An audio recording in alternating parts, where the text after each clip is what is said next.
Villa versus Man United. And if you like what you see today, don't forget to drop a comment below, like, and hit the subscribe button. Yes! Welcome back to Rue's kitchen. Tonight we're having a Spag Bol. Got my spaghetti on here. Again, we're in with the lean beef mince because, yeah, it's just a bit healthier. We're going to go in with a little bit of a lazy garlic because I love it and I use it in literally everything.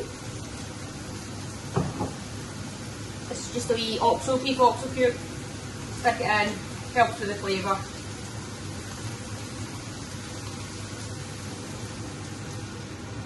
Red peppers, give it a Worcestershire sauce. It's got to go in, lads, it's got to go in.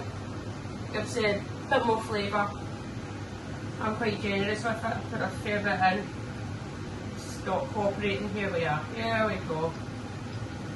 In you go, hon, in you get.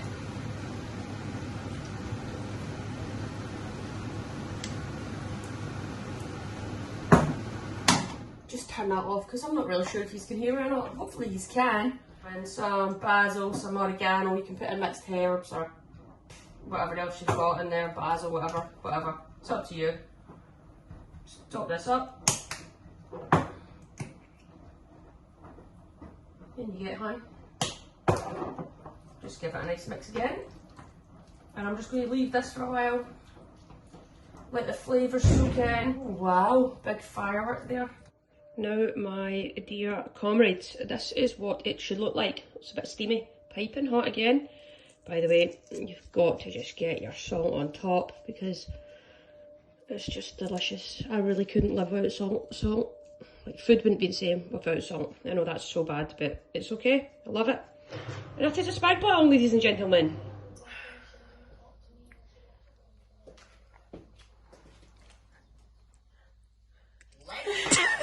So Monday, off day, doesn't normally look like this, but I've been treated to a little spa day thanks to the guys at Mayo, the agents. I think they felt sorry for me because I was injured, so they got me a spa day. So I'm just using it now, which is lovely. Just chilling out, and yeah.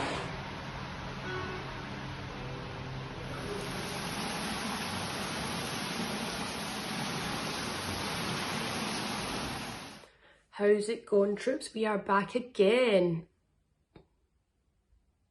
Anyway, sorry, I thought my camera was going to fall there. I found the glow light at Katie's and I'm using it, and it's lovely lighting because it was pretty dark in here. Anyway, back to business.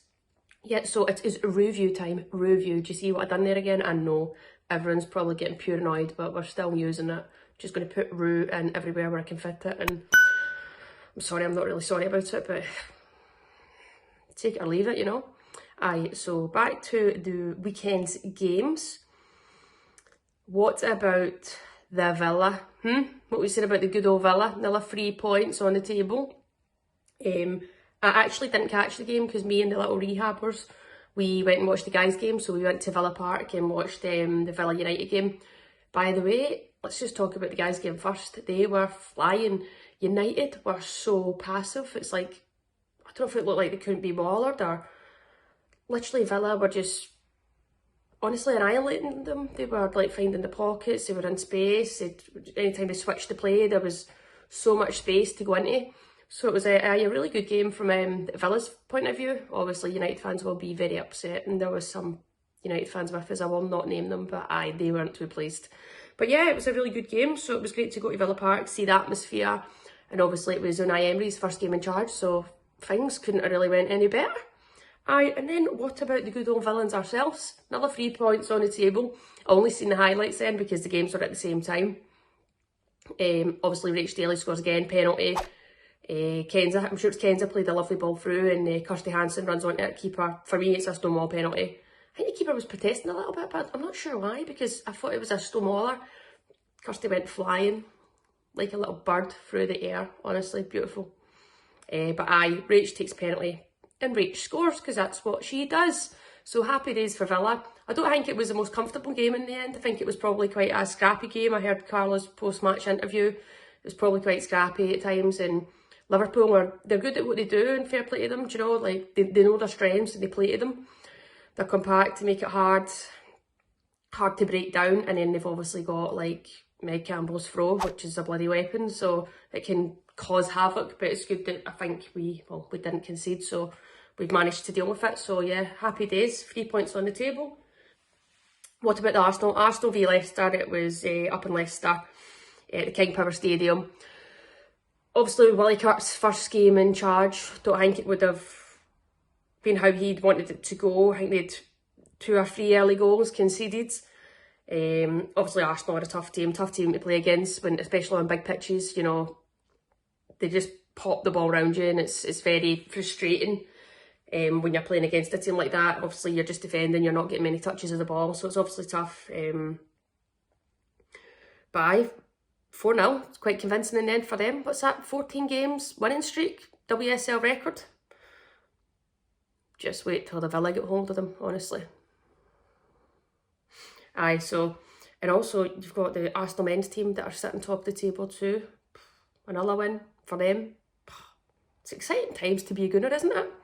But you know what? It probably won't last, let's be honest. Aye. Well, next, so Reading v City, it was 3-0 to City. It was nothing each at half time, and that's obviously quite good for Reading. They'd been looking to sort of capitalise on that and come out in the second half and not concede 3 goals. But seeing there was 2 own goals, it's unfortunate. Sometimes there's nothing you can really do about it. It's just sod's law. They'll obviously be disappointing, but when you concede against City, it's hard to, you know, sort of turn the game back around.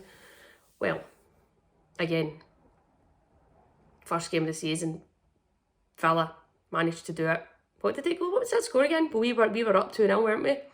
Aye, and then they came back in 3-2 to them. And I'm thinking, oh dear God, what have we done? But anyway, we came back and won. Imagine that, eh? Yep, West Ham Brighton, by the way, I watched the highlights of this one. What the hell was going on? Obviously, I was at like I said, I was at the Villa United game, and obviously I'm checking my phone just to keep an eye on our score, see what's happening in our game. And then obviously I was looking at the other games. Why did I keep saying obviously? It wasn't obvious, but anyway, I was looking at the other scores of the games, and West Ham Brighton, it was 4-2 Brighton at the time, and I'm going, what is going on? Like, because West Ham have been decent. Let's, you know, credit where credit's due. They've been on a nice wee run. But the game finished up 5-4 to Brighton. That's wild, but would have been a good game to go to, you know. I love games where it's just goals, goals, goals. But yeah, watch the highlights, and I think it's safe to say that there was plenty of mistakes made in that game. In fairness, I think this weekend's game was there was plenty of mistakes throughout all the games, and it's just unfortunate it can happen. But I think the West Ham keeper was going to be on a bit of a downer. She had a few mistakes that led to goals, and sometimes it's tough as a keeper. You have a bad moment and it's really hard to bounce back. Your confidence is low, and I think her confidence is maybe taking a bit of a batter in that game. So it'll be good to see, you know, her teammates sort of rally around her, and hopefully she'll bounce back again. But you know, good to see Dan Carter on the score sheet with 2 goals, taking her goals well. Via Trikisari too, really like V. Played with V at Birmingham a couple of seasons ago, and she's a good kid, great player, great future in the game. So well done to Brighton, 3 points on the board. And that takes me to the United v Chelsea game, which I got home and I caught most of that game on TV. You know, nothing really in it the first half. But then again, like I say, there was mistakes in the game. And when you play teams like Chelsea, I think United, look, they are on the path to being one of the better teams. Look, they've already shown it. They've only been in the league a few seasons, and they've shown what they can do. But they're still building, they're not quite there yet, but I don't think they're too far behind in what they're doing and what Mark Skinner's wanting them to do. But they'll be frustrated that, you know, it's probably through their errors that Chelsea are back in the game. But sure, look, what can you do?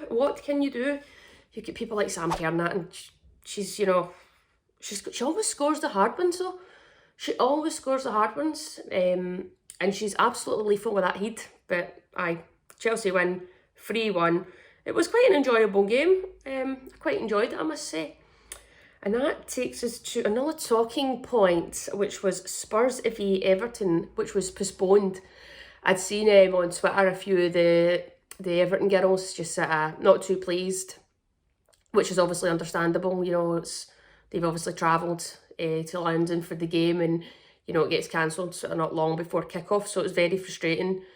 I think a few of the comments were kind of like, professional league, question mark, and you know, I think they've got a point.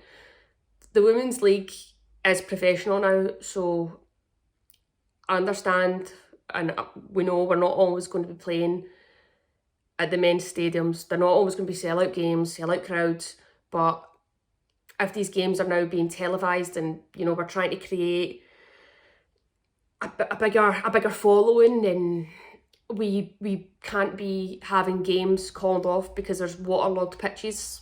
I mean, we're in November and the weather's not been bad, let's be honest. It's been one of the warmest Novembers, Octobers in history probably. So it's concerning that if the weather does change and there's the cold spell, how many games will be cancelled.